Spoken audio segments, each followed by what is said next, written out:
అందరికీ నమస్తే అండి.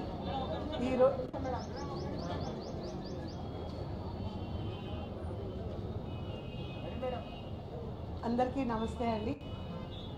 మీ అందరికీ తెలుసు మా అసోసియేషన్ లాస్ట్ ఇయర్ ఎనామస్గా టీమ్ని ఎలక్ట్ చేసుకోవడం జరిగింది.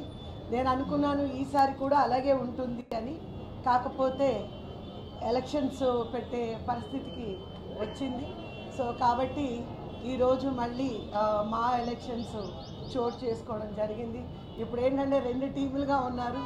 సో ఏ టీం అనేది జనరల్గా మేమందరం ఎప్పుడు ఫీల్ అయ్యేది ఏంటంటే ఒక్కొక్క టర్మ్ మనము ఒక్కొక్కళ్ళకి ఇండస్ట్రీలో అందరం ఉన్నాం కాబట్టి ఇవ్వాలనేది ప్రతి ఒక్కరి ఆకాంక్ష. అలాగే ఇప్పటి వరకు జరుగుతూ వచ్చింది. సో ఈరోజు ఎలక్షన్స్ నిజంగా చాలా పోటాపోటీగా డెఫినెట్గా మీ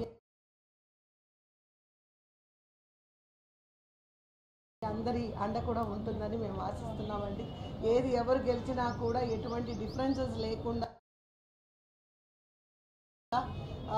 గొడవలు లేకుండా ప్రశాంతంగా ఉండాలని నేను కోరుకుంటున్నాను.